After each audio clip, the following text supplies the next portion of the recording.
welcome to the mountain, Bathurst, Mount Panorama, the Nürburgring of Down Under.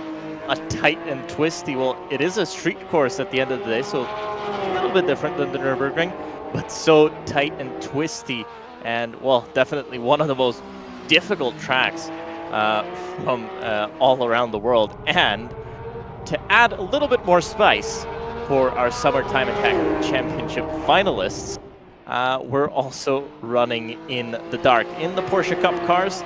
Again, a very difficult car to drive, and especially as you go down the mountain, well, that's where that Porsche Cup is going to try and bite you.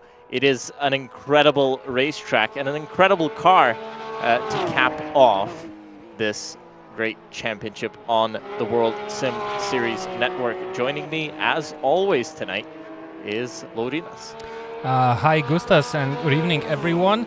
Welcome to one of the special events on the World Sim Series platform. Well, this one is not one of the championship events that's happening throughout the year, but this one is a special because it is the Summer Time Attack Championship final. So meaning that there were 8 rounds of Time Attack races before. 7 rounds actually, and this is the 8th round, which is a 15 minutes race championship. So interesting to see who will come out on top. It's a shame we have only 7 drivers who came to this race this evening. As Gustas already mentioned, this is a challenging track, and the darkness doesn't add easiness to this challenge. So still, with those 7 drivers, I think it's going to be a nice race, because the second race will see top 5 drivers in a reversed order. So basically the last one to finish is going to start first. And we are still in the qualifying session at this moment, with 1 minute and 40 seconds of time remaining.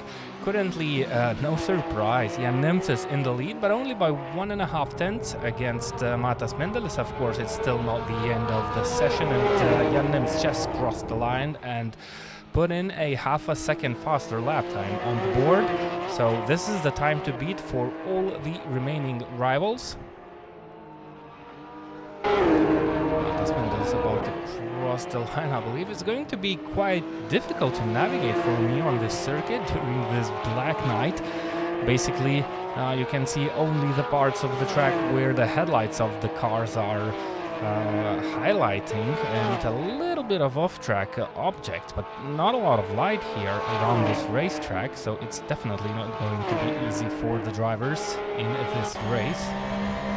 Remember, this is how they actually have to start at the Bathurst 12 hour, a very unique start at the Bathurst 12 hour, where they start in the super early morning and then go on to finish sometime in the evening, but not when the sun has set, different to races like the Sebring 12 hour, which actually finishes in the night. But we are looking at a 2:05.363, and that would be considered the Porsche Cup record around this place. Jackson Evans actually holds the record on the real world circuit in 2 minutes 6.2285.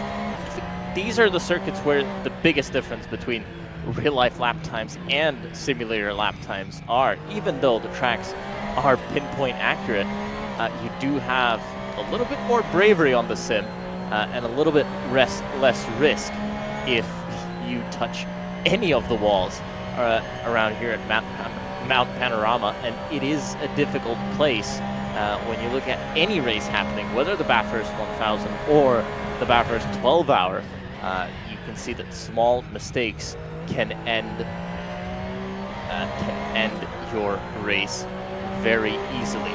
So past the Conrad Straight and into Murray's Corner for the final time for Matas Mendeles. We don't know if this was a good lap or a bad lap. You can't even really see the apexes, but across the line he does improve for 2 minute 5.620. Jan Nems did improve to 2 minute 5.2. So small improvements. Justina Solduka still finishing off his lap, I believe, just past the dipper right now, and then coming down into Forest Elbow. This is one of the most tricky parts of the track, as you're braking downhill after a right-hander, trying to turn into a left-hander, and trying to use that camber, and a super important turn, because after that you get on to the back straight, the Conrad straight around this place, and you do have to have an incredible exit. So on to the exit. This is Zoid on coming out of Forest Elbow, and down the track they go into the chase. The chase is flat, even in these Porsche Cup cars. Most cars these days take it flat. The V8 supercars a little bit more of a struggle through that part of the circuit, but out of the final turn, almost coming down into the final turn, it's difficult to see, very difficult to see where the cars are on track, but I believe this is the final qualifying lap time we will see out of Murray's Corner, and down the main straight they go, and that is the end of your qualifying session. Jan Nims takes pole position. I'm sure there is a way to actually cut up and make a highlights reel of every single time we've said that. Jan Nims on pole position. This would be a pretty long video if anyone made that. But Jan Nims on pole position, Matas Mendelis right next to him on that front row. The start will be crucial. Justin Lucas in P2, that's Meškanis in P3, and Churchhouse in Meškanis in P4, Churchhouse in P5. He was one of the top drivers in the standings coming in to this event. Zoid takes P6 and Sergeevs takes P7 with a 2-minute 15.7. But around this place, especially in the reverse grid final race, it is going to be a lot of action, because it's not an easy place to overtake on. Yes, you've got the mountain straight. That's a place to overtake. Main straight, maybe, if you're really brave. And then you've got the chase, and coming down into that final chicane, you're not really going to make a move on the mountain unless the car in front of you makes a big mistake. So on the starting grid right now, it is Jan Nims on your left-hand side, right-hand side, or Matas Mendelis. And, well, I think we're in for a good race. It all is going to depend on that start and what can the drivers do off the line, and what positions can be gained and later hold. It is only a 15-minute race, so drivers will have ample time to overtake, but also ample time to defend. Lights out super quickly, not a lot of time to prepare, and Matas Mendelis gets a much better getaway. Down into turn 1 they go, hell corner as it's called around here. Still side by side, and if Matas Mendelis can hold that inside line down the mountain straight, well, up and down the mountain straight, this track filled with hills and mountains and whatever you want to call it. It is Mount Panorama. Down the straight they go to the outside.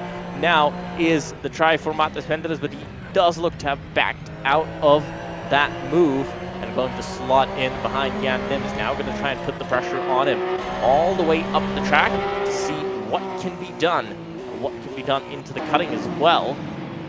But doesn't look like a move is going to be made.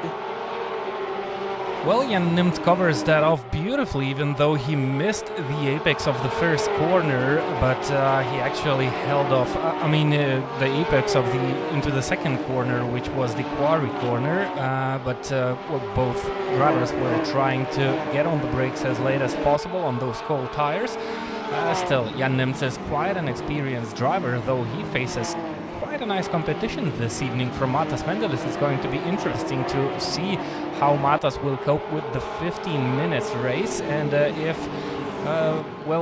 they finish this race in the same order, that means that Jan Nims will have to start from P5, so he'll not be the first on the grid, and the Mount Panorama circuit is not the easiest one to overtake your rivals on, so maybe the first race will be slightly calmer, but I'm sure we will see some action on track from the drivers who will try to chase down or hold on to position, but I'm already eager to see what the second race will bring for us with that 5 grid reversed order.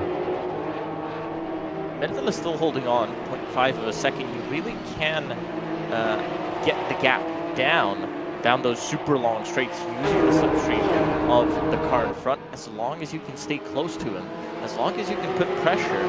Well, yeah, Nims is a very experienced driver, but we've seen him make a mistake or two before. Putting pressure on him, this is probably the best solution right now that Matas Mendelis might have. But the gap's opening up a little bit. Actually, Soldukas closer to Mendelis than Mendelis is to Nims.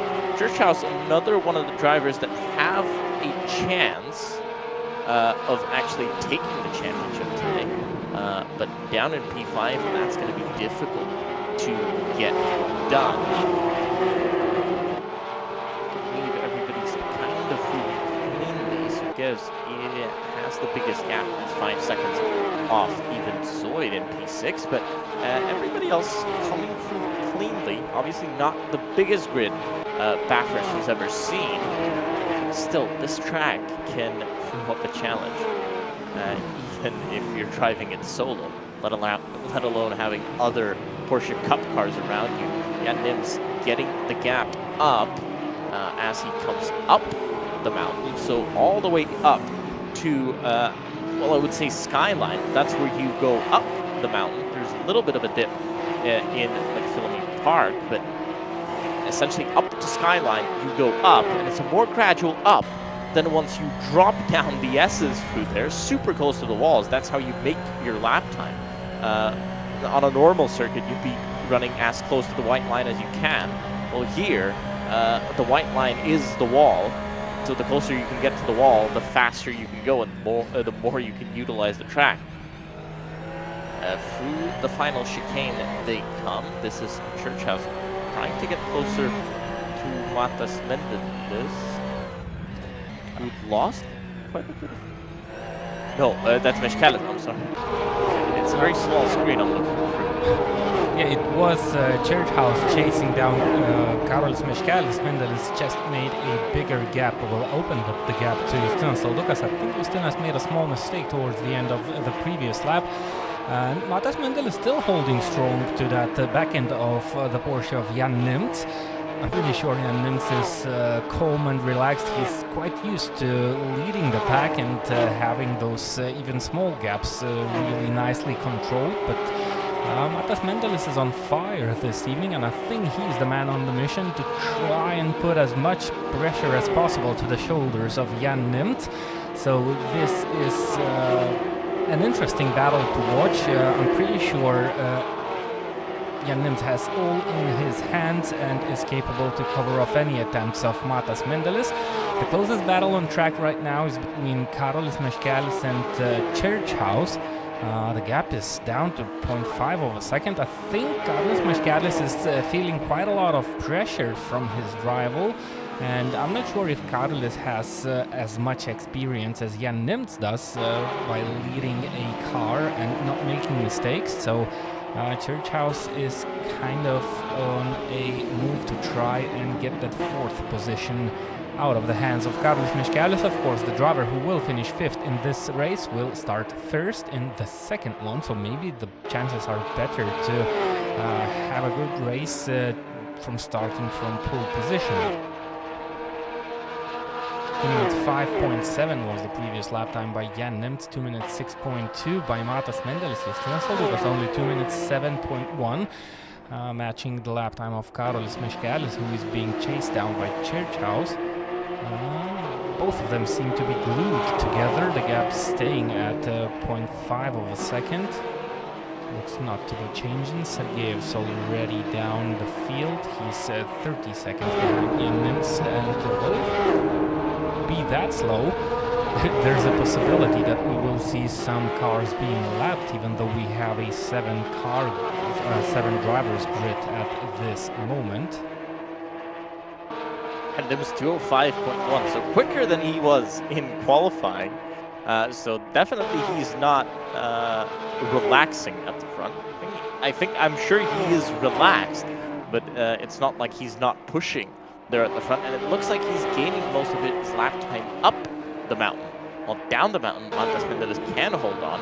Up the mountain is where he loses most of his time. It is difficult in the Porsche Cups because in a car like a GT3 class car, you're going to be taking, well, coming out of the dipper right there, you're going to be going all the way up the hill flat out, and then only having to lift off once you get to the further part at Infinity Park. In the Porsche Cup cars, you do have to manage, and down Skyline, well, down Skyline, you don't even really see anything in the day. Oh, into the wall! That's Carlos Michaelis into the wall, and it looks like Church House is going to take 4th position off his hands. That's second on the grid, but an important position to actually gain if he does want to outscore Jan Nims this evening. Well, it's not going to be enough if he does outscore him, but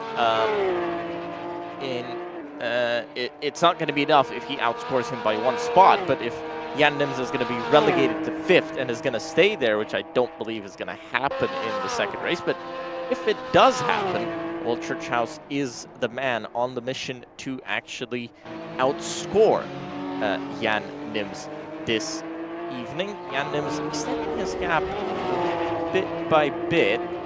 Lap time starting to drop off right now, but that's just going to be through natural tire wear. But it's just dropped off in 10th. That's where you want to run at Bathurst. Bathurst, one of the places where you're actually super consistent most of the time. If you're not making heavy mistakes, you're going to be very consistent because the walls are so close. You're not really going to be at 100% the whole time. Wow, that steering wheel is very bent, even though it's super dark outside, but that steering wheel is very bent. He's got Danny Zoid behind him, but that's a 29-second gap. Yeah, but we still have 3 laps to go, so that's going to be a really hard race for Carlos Michaelis, and he's currently in the battle for pole position. For the next race. In the pits right now? Oh, it looks like he is. So Carlos Michaelis has the chance to. Pit lane. Yep. So because maybe he's just losing time. Yep. So Danny Zoid is in the pit lane. So maybe he was the second driver who hit the wall, and there's yeah, the more troubles for Carlos Michaelis. Of course, it's a big nightmare to drive a car in these conditions, and especially when it's dark in a racetrack like Mount Panorama, which is a street circuit. So good news for Carlos Michaelis that Danny Zoid is in the pit and Sergeyevs is 41 seconds behind, and he's pretty slow. So it's going to be a tough end of this race for Carlos Michaelis. I think it's still 3 laps to go. Seeing that his rival is 41 seconds behind, I'm not sure if Carlos Michaelis will take the decision to go into the pit lane to fix the car. And this is basically the battle for Carlos Michaelis with himself and the car to try and stay on the racing line. Well, at least on the racetrack. It's a battle for pole position, by the way. Yep, it is. So P5. So he doesn't want to lose that because he has the chance to start first. Of course, it looks like he didn't cope with the pressure which was created by Church House. He was chasing him. He was 2/10 faster on that lap. Before Carlos Michaelis has crashed into the wall.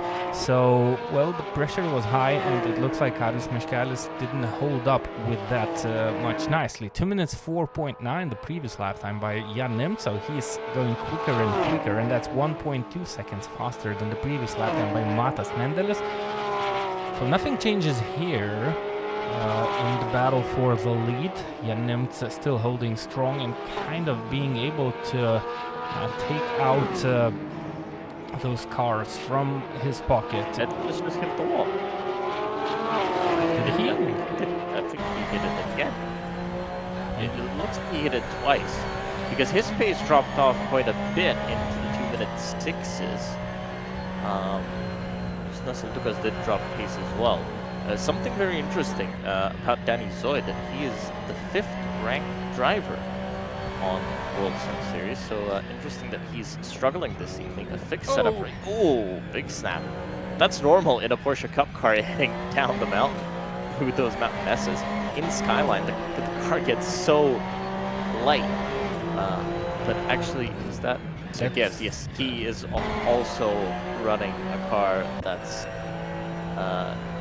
well, it's not in tip-top condition. So 2 out of 7 cars are basically totaled. Still trying. Danny Zoid was totaled as well. Yep. He came into the pits, probably into the pits. Yes. Oh yeah, we can see one pit stop. Right. So he did come into the pits. Yep, he did, and well, the 17 seconds gap between himself and Sergeyev's don't seem that big of a deal, because Sergeyev's is going really slowly around the racetrack. 2 minutes 24 seconds on the clock. That means we are starting the penultimate lap of this race. So 2 more laps for all the drivers, meaning Zoid can relax and kind of go for that 6th place in the first race. Well, that will not change anything for the driver unless he will be able to catch Carlos Miškelis, who is also... That's a minute.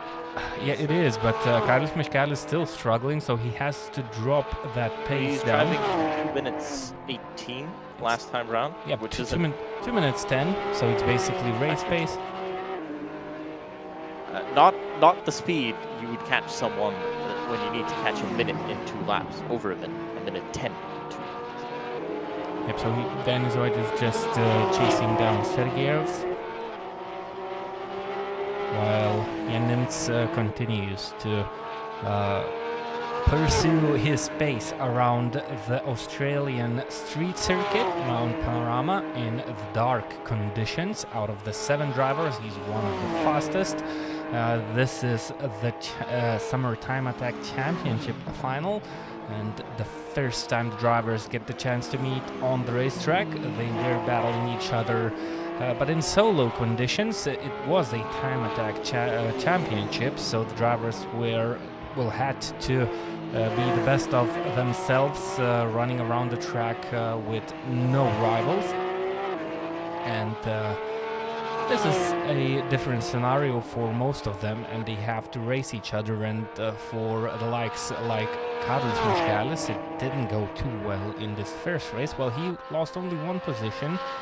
He should have the chance to start the 2nd race from pole, which might give him some better chances to have a good finish. But, well, he has to finish this race first. Danny Zoid, 5 seconds behind Sergeyev's. By the way, Jan Nim's 7 races, 7 time attacks, 7 wins. So he's won everything up until this point. Carlos Miškelis on 4 podiums, well, nobody else has won. So Carlos Miškelis on 4 podiums on 160 points. Jan Nim's on 180 in P1. That's coming into this race. So I think at the checkered flag, Jan Nim should guarantee himself the championship. I think easily, with no problems whatsoever. I don't think it's beatable, even mathematically beatable. Of course, you do get more points in this final race. No, you don't. Sorry. I thought you did get more points. But it is 30 for a win, 28 for a second, 27 for third. So that would guarantee him the title tonight.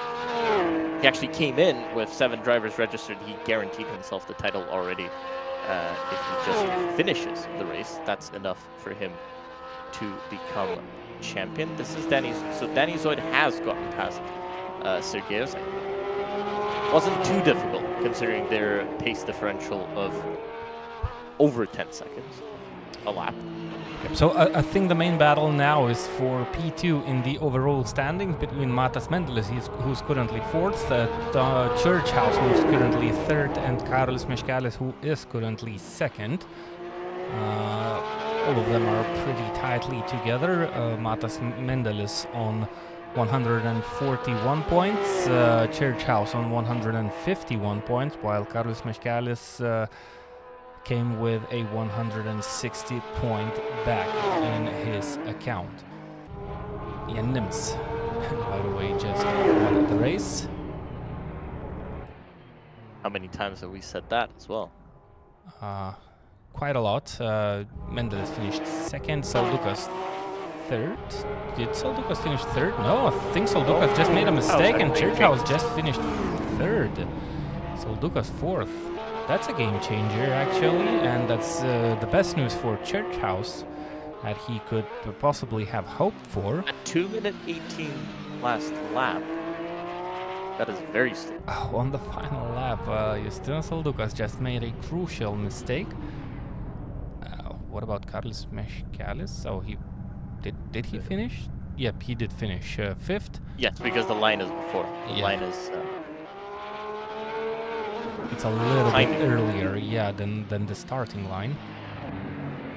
So we have two drivers yet to see the finish flag. So that's Zoid, who is almost 90 seconds behind, and Sergeyevs, who is still struggling. Oh, and he doesn't have headlights. Look at the view. How on earth he knows where he's going? What view are you talking? All you see is the dashboard. I have to say, a beautiful Porsche Cup dash. Classic. It is. By now. He should be looking at the map. I'm not sure how on earth is he able to drive. Are you able to have racing lines? You are, maybe. Maybe he's using the racing line to get around the mountain. But I think he's in the chase at the moment because I can see a building. Yep, he is. Yep, indeed, he is. Through the chase and into the final turn. Without headlights, that is not the experience you want around this place. Oh, you can see how damaged the car is. You get some lights on it, and that is a checkered flag for Sergeyevs. An experience he might want to forget for race 1, but race 2 is a chance to. I feel like if you don't touch a wall around this place, you're in for a good position. 2 minutes 7 was the gap at the line, so if Jan Nims if the race had gone on for one more lap, I think Sergeyevs would have been lapped. Yep, easily. So actually 2 minutes and 7 is slightly a longer, well, a bigger gap than it takes to drive around the Mount Panorama circuit for Jan Nims. And I think we have a break between the two races. We need to figure this out. And until we are figuring out the time conditions, you are able to see the results of the first race, which of course you followed on the broadcast, but yes, still good race. And again, yet another win for the driver from Germany, Jan Nims, the most crowded driver on World Sim Series platform. Correct me if I'm wrong, the king of the Assetto Corsa title. Matas Mendeles managed to finish second, 7 seconds behind Jan Nims. Church House grabbed the third place, the final step on the virtual podium with the last minute mistake by Justinas Saldukas, who finished fourth. Carlos Meškelis finished fifth. He started the race from fourth, but he also didn't avoid the walls of the Mount Panorama. Zoid finished sixth, and the same position where he started, and Sergeyevs managed to bring that badly damaged car to the finish line. I think we will have a couple of minutes break time, so we will leave you with the nice promo video by World Sim Series platform. If you don't have things to do while you wait, you can visit the World Sim Series platform on the web and get the results of this race and maybe find something interesting for your next day activities. So hear you soon.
back live at Mount Panorama. You're still looking at the results of the previous race. It is a chance for the drivers now to cool down, maybe figure out a strategy for the next race. Jan Nims is going to be in 5th, Matas Mendelis in 4th, Tom Churchhouse in 3rd, Justinas Oldugas in 2nd, and Carlos Michkelis in 1st on pole position. So a minute now to go until we do have lights out around Mount Panorama. The lights are already out because it's very dark on the circuit. We actually can't see anything at the moment. I'm not sure why, but we don't see any car. Maybe because their engines are off. No, maybe the cameras are kind of not... the cameramans are actually not able to see the drivers. Maybe that's what's happening. But we can get into the cockpits of the drivers. Of course, they are the virtual ones, and we are about to get rolling for the 2nd race of this event. How long will those red lights stay on this time? A little bit longer, not that quick of a go, and it is go. Now, Tom, it is Carlos Michkelis trying to keep the lead, but almost touching with the 991 of Justinas Oldugas, and Justinas Oldugas takes the lead now, coming down the mountains, up and down the mountain straight. Right behind him, Carlos Michkelis is gonna try and make a move. We can finally see some race cars, and this is side by side between Jan Nims and Tom Churchhouse. Matas Mendelis up into 3rd. He's up into 3rd position at the moment. Matas Mendelis. Oh, Matas Mendelis going wide and clipping the wall. Not so badly, just scraping the right side of the car, I'm sure. Oh no, it's not okay. He has damage. He has damage right from the start. To do at the cutting, but now he's actually keeping up with Justinas Oldugas in front of him. This is Jan Nims you're watching on stream. However difficult it might be to see his car livery, but right behind Carlos Michkelis he is. Not going to make a move into Skyline. However quick you are, that's not a place that a move is made into often, but staying super close down the mountain and down the S's, he might try and make a move into the Dipper. Stays behind. Oh, he'll wait that out. He will wait that out, and I'm pretty sure he will make that move into the chase chicane. Carlos Michkelis, will he fight that off? You can see the go of Jan Nims. He did have a much better exit out of the Forest's elbow. Side by side through the chase. Side by side through the chase, and this is something you wouldn't say with older cars, but still side by side staying flat around that little bend, which has caused many problems in years past. 2.3 seconds now for Jan Nims to catch up to Justinas Oldugas, but how much of a fight will Matas Mendelis put on here? Because you can defend around this place, and well, Matas Mendelis might try to make life difficult for Jan Nims and make life much easier for Justinas Oldugas up in front. I think Matas Mendelis has got damage. Look at the gap, it's already 1.6 seconds between Justinas Oldugas and Matas Mendelis, and I think Matas Mendelis was faster than Justinas Oldugas on lone conditions, so I think he is struggling with the car a little bit. You could see the front windshield is scattered, so that's a big sign that the car might not be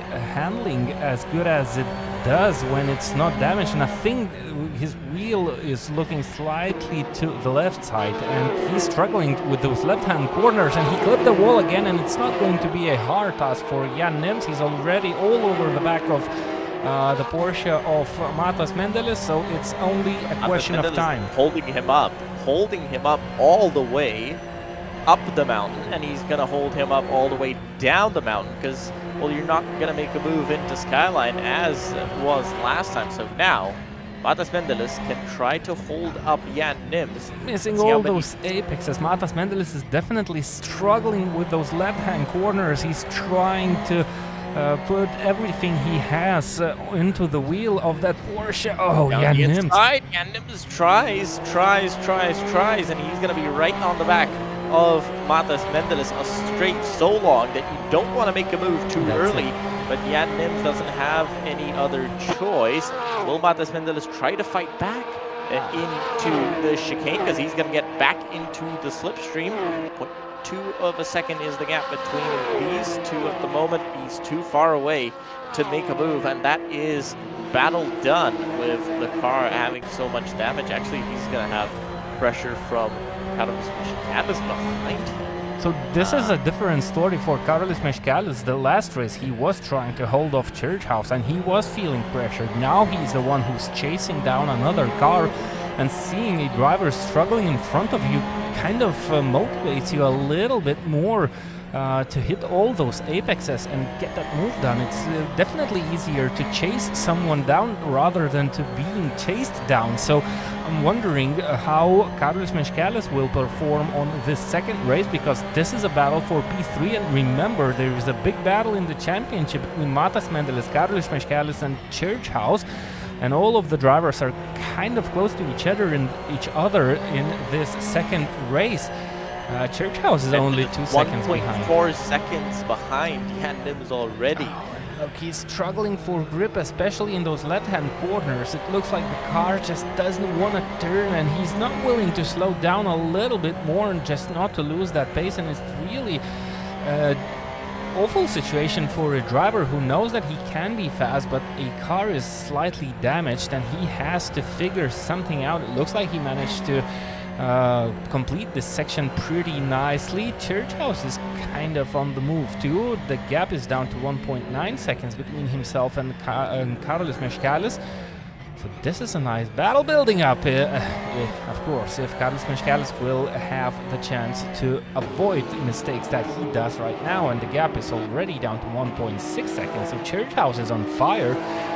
And I think he can grab a second, third place finish in this final round of the Summer Time Attack Championship. The thing for Meškelis is he needs to put pressure on Mendeles now, because if Mendeles gets some clean air, he doesn't have anyone behind him.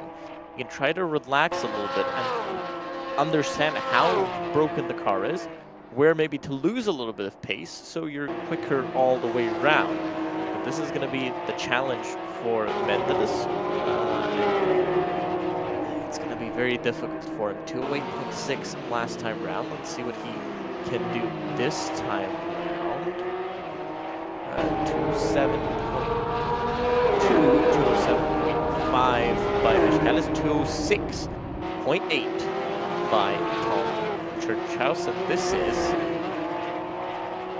the main battle. If he can get a little bit closer, Meškelis has gotten closer, 0.7. That gap coming down the straight. Looks like Mendeles still able to hold on to the turns. Oh, Carlos Meškelis. 1.7. Yep, that gap is closing down definitely between the first and the second placed drivers, but Carlos Meškelis kind of making some early moves on Matas Mendeles, and into the quali corner he kind of took a tighter line entering that corner, even though he was further behind Matas Mendeles. So Carlos Meškelis is just trying to put his headlights into the rear view mirrors of Matas Mendeles and kind of maybe provoke him into a mistake. And definitely Matas Mendeles, his weakest parts on the track are those left-hand corners, and that's why he lost quite a lot in the first section. Well, actually after the first corner in the battle for P3, it looks like he's doing a little bit better on the up and downhill sections, but I think he's struggling for some top speed pace down that Conrad straight. We'll have the chance to witness that now, and the gap is definitely closing. It was 0.8 of a second, now it's 0.6, so Matas Mendeles is struggling on the top speed. So Carlos Meškelis has to figure out something, how to get slightly closer to Matas Mendeles when running down that hill, and put a similar move that Jan Nims was able. He's going to have a chance in down the mountain straight, because this is the closest he's been, and you can clearly see that he's gaining down the straights. By the way, Jan Nims 0.4 of a second for Already. the lead.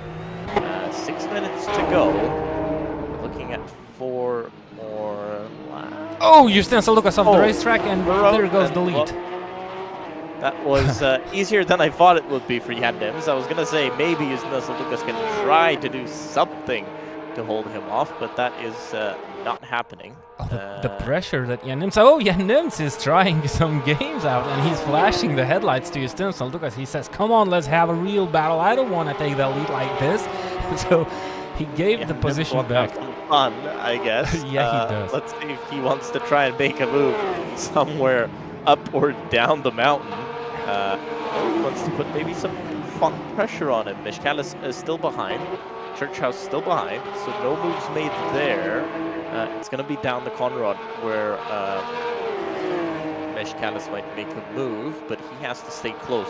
He has to, and Churchhouse definitely gained some time in that battle, so those 3 cars are stacked, one behind another, and well, if Carlos Mishkalis will not be able to make a... Oh, Carlos Mishkalis just lost the position. Carlos Mishkalis is out of this race. Oh.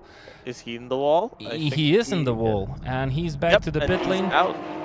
So this is Churchhouse's chance to make a move side by side almost for Jan Nims and Justinas Lucas. This is going to be maybe, I don't want to say easy, but it's not going to be too difficult of a move to make down the Conrad. But Jan Nims going to make the move. Beautiful slipstream. Justinas Lucas covering off that inside line, but it looks like there's no problem for the German driver. He had a good run out of the forest elbow, side by side into the SS. Jan Nims takes the lead the way he wants to do that, and well, you can say he's back in the lead during the second race of the Summer Time Attack Championship final.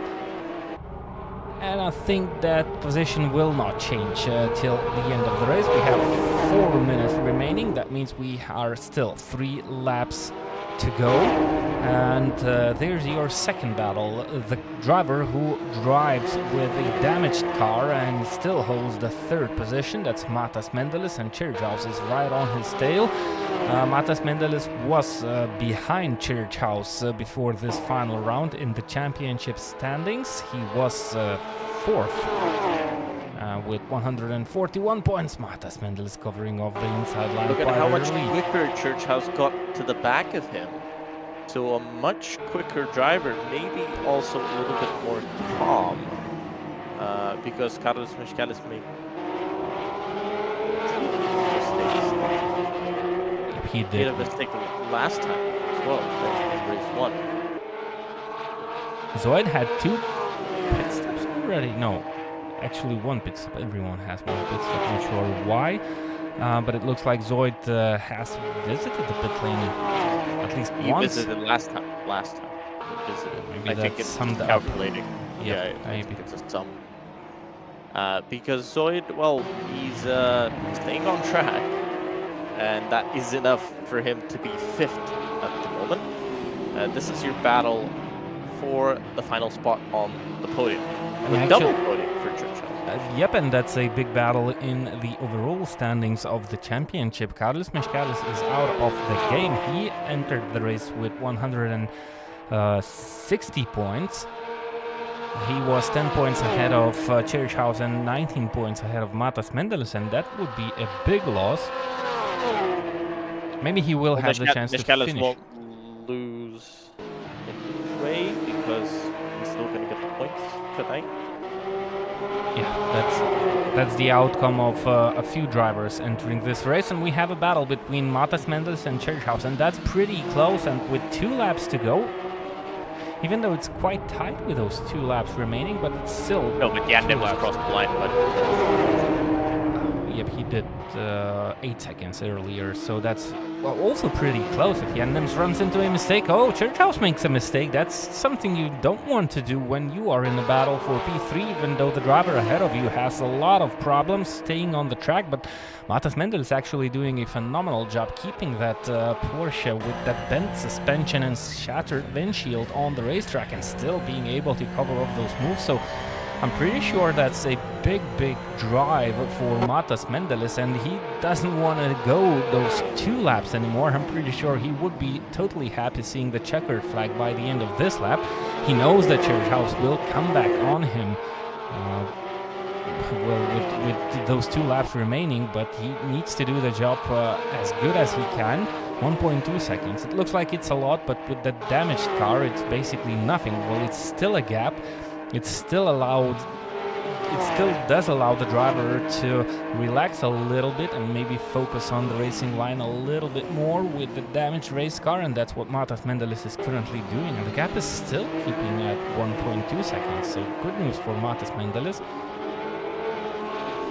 Again, he gets that breathing room and he gets that freedom up in front, and well, he is an experienced driver, and this is why it's a little bit easier for him to control these kinds of situations. 1.2 the gap, so Churchhouse will have only 1 shot to make a move in the final lap. If he can get closer, he does get a lot closer down this Conrad straight, and he's going to keep getting closer down the straights, but struggling a little bit in the corners, maybe not gaining as much as he wants. 0.6 seconds, so he's gained almost half a second, over half a second, going down the Conrad straight and through the chase. 2 minutes 4.5. That's your fastest lap of this race, the fastest lap we've seen so far this evening.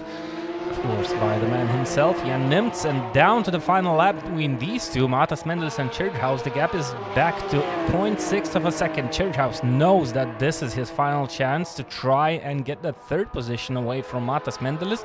He knows that he's in a battle with the driver ahead of him in the overall standings. Matas Mendelis, of course, knows all the digits and he knows what he needs to do. It's pretty close and it's pretty dangerous. Matas Mendelis doesn't have all the guns that he should have because his car is damaged, so he's slightly slower, but that makes a really interesting battle for himself and Churchhouse, and of course all the viewers to watch. This is a win it or bin it for Churchhouse because it is a 25-second gap behind, so he can take a risk, and if he does hit a wall, well, he can probably make it back to the line, staying in 4th, but he will want that podium. Down the hill, oh, big slide, and I think that's just gonna give Matas Mendelis enough breathing room to get it done. 0.8 of a second. He gained a lot last time round, but down the mountain, the expertise of Matas Mendelis, where he was losing the least amount of time to Jan Nimtz when he was behind him in race 1, well, it is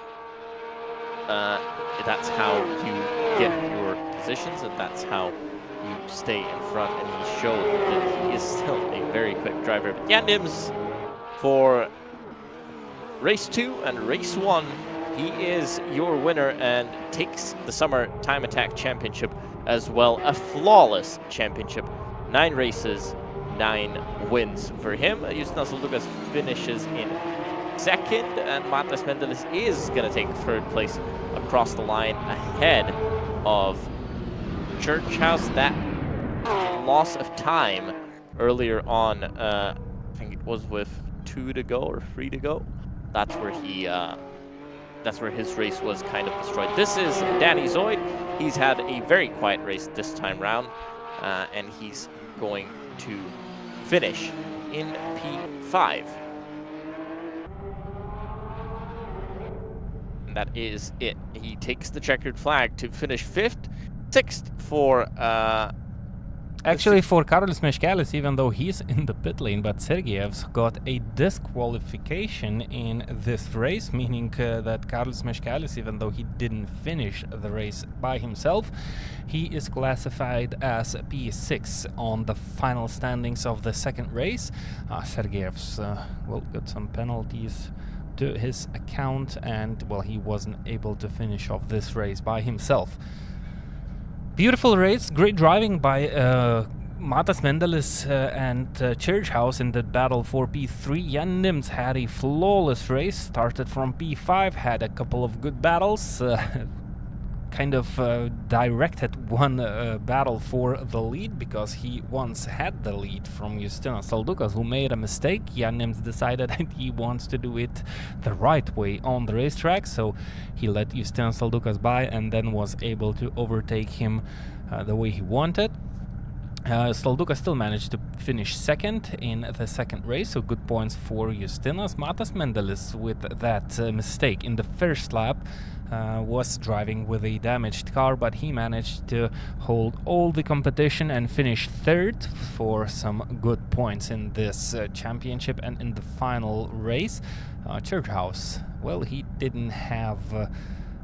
he had a lot of chances, but he couldn't have had a moment to overtake Matas on the racetrack. Zoid, completely on his own, fastest lap time of 2 minutes 8.6, finished fifth. Meškelis 6th, 7 for Sergeyevs, who got a DQ there at the end. So that is your Summer Time Attack Championship final on the always incredible Bathurst Mount Panorama circuit. It's been Gustas and Lorinas taking you through tonight's action, and we'll see you next time at the 24 Hours of Nürburgring on the World Sim Series platform. See you then, and have a good evening.